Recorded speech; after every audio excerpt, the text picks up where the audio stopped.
Ողջույն հարգելի հետևորդներ, մենք կրկին ուղիղ եթերում ենք, ես Գարուն Թաֆյանն եմ, առանձնացրել եմ վերջին ժամի նորությունները, կարևորի մասին նախ համարոտ։ Ադրբեջանցի ու ամերիկացի պաշտոնյաները քննարկել են Զանգեզուրի միջանցքի բացման հարցը։ Թրամփի երթուղին հանգեցրել է Ադրբեջանի և Վրաստանի միջև հարաբերությունների վատ թարացմանը։ Համատարած և անպատժելի վարչական ռեսուրսի չարաշահման կոռուպցիոն դեպքեր, Transparency International-ը հայտարարություն է տարածել։ ՔՊ-ական պատգամավորն Արշակ Սրբազանի գործի վերաբերյալ սուտ հայտարարություններ է արել, պաշտպանն է ահազանգ հնչեցնում։ Ողբերգական դեպք Երևանում 20-ամյա երիտասարդը բարձրությունից ընկել է։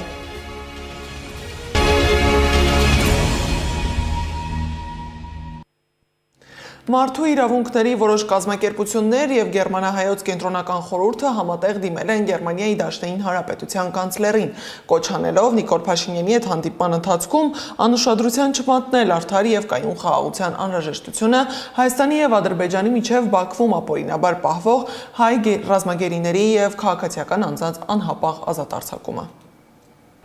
Փաշինյանի այցի կապակցությամբ կարևոր ենք համարում անդրադառնալ նաև հենց Հայաստանում գտնվող վտանգավոր զարգացումներին, որոնք ավելի են խորացնում երկրի ներքին լարվածությունը։ Դրանց թվում խոսքի ազատության սահմանափակումը, քաղաքական դրդապատճառներով քննադատների և այլընտրանքային կարծիք ունեցողների հետապնդումը, արդեն 4 թեմակալ առաջնորդների կալանավորումը, ինչով կալանքի տակ է հայտնվել Հայաստանում գործող եպիսկոպոսների մոտ 1/3-ը։ Իսկ այդ ընթացքում հանդիպել են Ադրբեջանի թվային զարգացման և տրանսպորտի նախարար Ռաշադ Նաբիևը,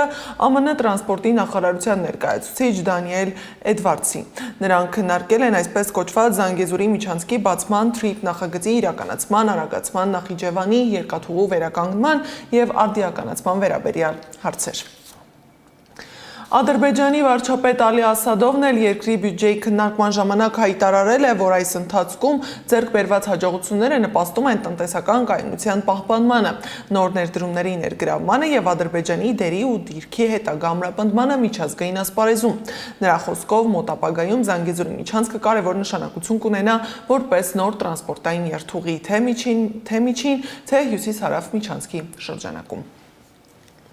Թրամփի երթուղին հանգեցրել է Ադրբեջանի և Վրաստանի միջև հարաբերությունների վատ թարացմանը, Թբիլիսին մինչև օրս տարածաշրջանի հիմնական տարանցիկ օղակներ, իսկ սեպտեմբերից ի վեր ադրբեջանցի վարորդները վրացական սահմանին բախվում են համակարգված ուշացումների։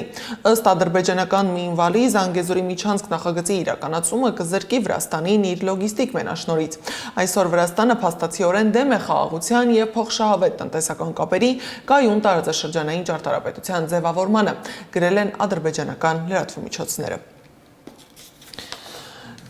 Իսկ Վաշինգտոնյան փաստաթուղթը ինչ է փոխել հայ-ադրբեջանական հարաբերություններում։ Քաղաքագետ և Open Caucus մեդիայի աշխատակից Բահրուզ Սամադովը, որին Բաքվում պետական դավաճանության մեղադրանքով 15 տարվա ազատազրկման են դատապարտել, մոռացել էր, որ իր գրառումներն ու մեկնաբանությունները վերահսկում են Ադրբեջանի պետանվտանգության ծառայությունը։ Բահրուզը շփվում էր այսպես կոչված թշնամիների, հայ գործընկերների և լրագրողների հետ, նրանց հոդվածներ ուղարկելով։ Բահրուզը բացահայտ գրում էր Արցախի հակամարտության մասին, կոշտ քննադատելով Ադրբեջանի կառավարությանը։ Սակայն ինչ փոխվեց Վաշինգտոնի համաձայնագրից հետո Ադրբեջանում։ Փաստորեն ոչինչ։ Ինչպես նախկինում, այնպես էլ այսօր Ադրբեջանի կառավարության քննադատները ձերբակալվում են Հայաստանի պետանվտանգության ծառայության հետ իբր շփվելու համար և բանտարկվում, չնայած դատարանում նման հաղորդակցությունների վերաբերյալ ապացույցների բացակայության, գրել է լրատվամիջոցը։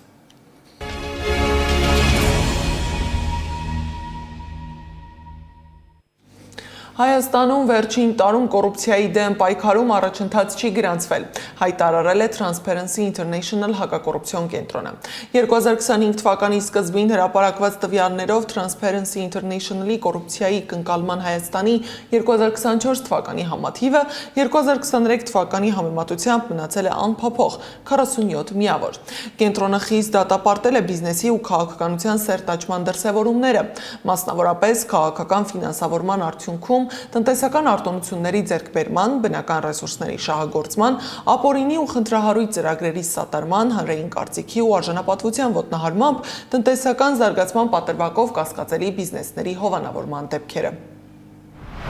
2026 թվականը վճռորոշ տարի է Հայաստանի համար։ Նախատեսվում են խորհրդարանի, այնուհետև տեղական ինքնակառավարման մարմինների ընտրություններ, որոնք լինելու են ժողովրդավարական կայացման կարևոր փորձառություն։ Մինչդեռ առկա են կարևորագույն հիմնախնդիրներ, որոնք ռիսկային են դարձնում ընտրությունների օրինականությունը եւ դրա վերաբերյալ ընկալումները։ Մեծագույն մարտահրավեր է կուսակցությունների ֆինանսավորման թափանցիկության ապահովումը, սակայն 2024 թվականի օրենսդրական փոփոխությունների հետևանքով կուսակցությունների ֆինանսները ընտրական ժամանակահատվածում անհասանելի են, ընդ որում եւ հանրության եւ վերահսկող պետական մարմինների համար։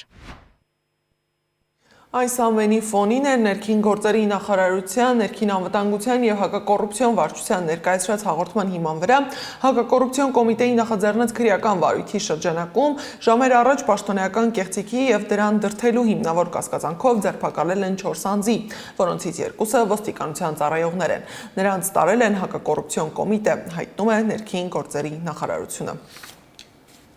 Ազգային ժողովի քաղաքացիական պայմանագիր խմբակցության պատգամավոր Վահագն Ալեքսանյանը հարցազրույցներից մեկի ընթացքում անդրադառնալով Արշակ arczepiskopos Խաչատրյանի վերաբերյալ գործին արել է իրականությանը չհամապատասխանող հայտարարություններ։ Հայտարարել է փաստաբան Արսեն Բաբայանը ու շեշտել, որ պատգամավորն առանձին դեպքերում բացահայտ սուտ է ասել, իսկ որոշ դեպքերում էլ պարզապես կեղծել է հաղորդած տեղեկությունները։ Փաստաբանը Վահագն Ալեքսանյանին եւ նրա ԿՊ-ական գործընկերներին հորդորել է զերծ մնալ Արշակ arczepiskopos Խաչատրյանի հասցեին ակնհայտ սուտ ու կեղծ տեղեկություններ տարածելուց։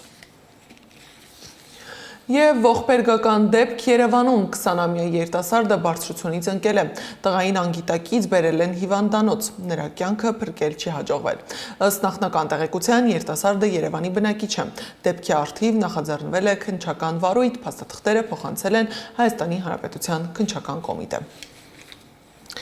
Միացյալ Նահանգներում կալանավորված Վարդան Ղուկասյանն այս ամիս դուրս կգա Հենդերսոնի բանտից։ Վարդան Ղուկասյանը, որը գրեթե 10 ամիս Միացյալ Նահանգներում անազատության մեջ էր եւ բողոքարկել էր միգրացիոն դատարանի որոշումը, փաստաբան Լևոն Բաղդասարյանի խոսքով որոշել է այլևս չսպասել վերաքննիչ դատարանի որոշմանը եւ Միացյալ Նահանգներից առաջիկայում կմեկնի երրորդ երկիր։ Ըստ փաստաբանի կարգն է այդպիսին, եթե անձը դուրս է գալիս քրեակատարողական հիմնարկից, ապա ողջամիտ ժամկետում պետք է կատարի դատարանի որոշումը եւ լքի երկիրը։ Հակառակ պարագայում տույժերի կենթարկվի։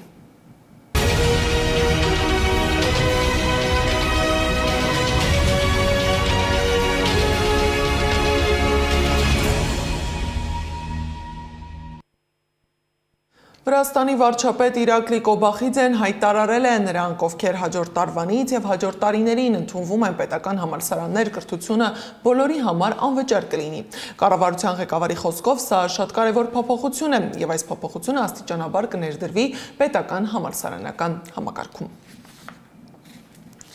Սպանված լրագրողների թիվը կրկին աճել է։ Անցյալ տարվա ընթացքում 67 լրատվամիջոցների սպանված մասնագետներից առնվազն 53-ը պատերազմի կամ հանցավոր ցանցերի զոհեր են, տեղեկացրել է Լրագրողներ առանց սահմանների կազմակերպությունը։ Վերջին 12 ամսվա ընթացքում սպանված լրագրողների գրեթե կեսին, 43%-ին սպանել են Գազայում Իսրայելի զինված ուժերը։ Ուկրաինայում ռուսական բանակը շարունակում է թիրախ դարձնել օտարերկրյա եւ ուկրաինացի լրագրողներին։ Սուդանը եւս դարձել է լրատվական մասնագետների համար բացառիկ մահացու պատերազմական գոտի։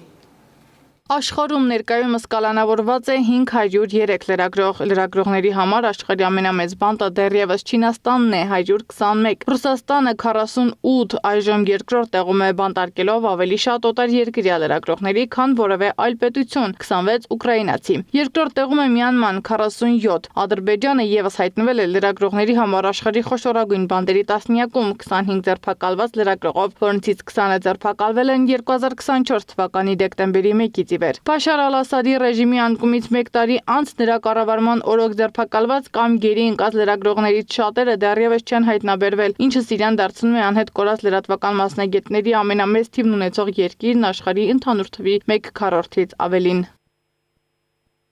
Պուտինը չի ուզում վերականգնել ԽՍՀՄ։ Դա անհնար է եւ նա այդ մասին ասել է, հայտարարել է Պեսկովը Մերցի հայտարարությունները ԽՍՀՄ-ի վերականգնման եւ Եվրոպայի վրա հարձակվելու մասին իրականությանը չեն համապատասխանում։ Հավելել է Ռուսաստանի Դաշնության նախագահի խոսնակը։ Միջազգային մյուս լուրերը ռեպորտաժում։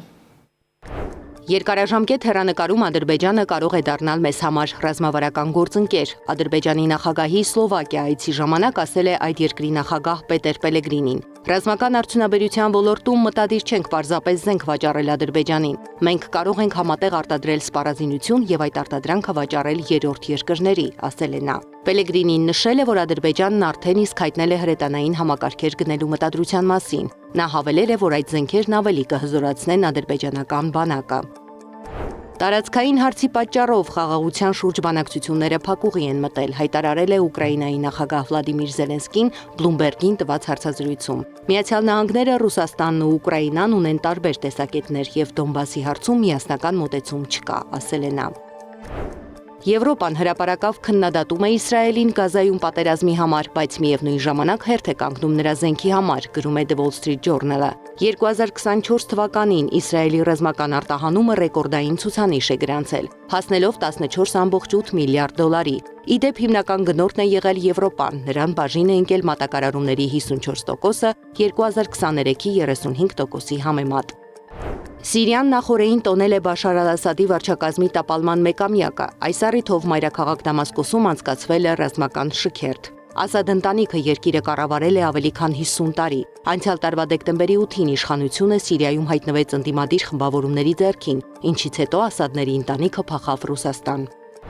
Լուվրի թանգարանում աղմկահարույց կողոպուտից ընդամենը մի քանի շաբաթ անց հիմա էլ ջրի խողովակն է պայթել, վնասելով հարյուրավոր աշխատանքներ։ Թանգարանի փոխտնօրեն Ֆրենսիս Ստեյնբոկը նշել է, որ արտահոսքից տուժել է 300-ից 400 աշխատանք, հիմնականում գրքեր։ Ստեյնբոկը ֆրանսիական լրատվամիջոցներին ասել է, որ ջրի արտահոսքը տեղի է ունեցել թանգարանի եգիպտական հնությունների բաժնում։ Կողոպուտ է տեղի ունեցել Բրազիլիայի երկրորդ ամենամեծ գրադարանում, գողացել են մատիսի 8 աշխատանք։ Մասնավորապես 2 զինված անձ մտել է բիբլիոթեկա Մարիո դե Անդրադե գրադարան եւ տարել ոչ միայն հայտնի ֆրանսիացու, այլև բրազիլացի նկարիչ Կանդիդո Պորտինարիի առնվազն 5 փորագրություն։ Գողերը զենքով սպառնացել են գրադարանի անվտանգության աշխատակցին, վերցնելով արվեստի գործերը մեքենա չեն նստել, այլ հեռացել են ոտքով։ Դոնալդ Թրամփը հայտարարել է, որ ժամանակն է ամերիկացիները դադարեն ֆուտբոլ սպորտաձևը սոկեր անվանել եւ սկսեն աշխարհի մյուս երկրների նման օգտագործել ֆուտբոլ բառը։ Թրամփն այս հայտարարությունն արել է FIFA-ի առաջին խաղաղության մրցանակը ստանալուց հետո։ Թրամփը կատակել է, որ Միացյալ Նահանգները պետք է նաև նոր անվանում գտնի ամերիկյան ֆուտբոլի համար, քանի որ տրամաբանական չէ, որ մարզաձևը, որը հիմնականում խաղացվում է ձեռքերով, կոչվի ֆուտբոլ։ Զարա Սարգսյան, Նոնա Գևորքյան, ABC Media։ Այս ժամի համար նախատեսել ենք այսքանը, շարունակեք հետևել մեզ YouTube-ում, Facebook-ում, Telegram-ում, WhatsApp-ում, Instagram-ում ու TikTok-ում կամ այցելեք մեր պաշտոնական կայք www.abcmedia.am։ Ես Գառնու Թաֆյանն եմ, շնորհակալություն ուշադրության համար, ժամը 18-ին եթերում կլինի ABC News Room-ը։ Իմ գործընկեր Աննա Սարգսյանը կներկայացնի օրվա գլխավոր թեմաները։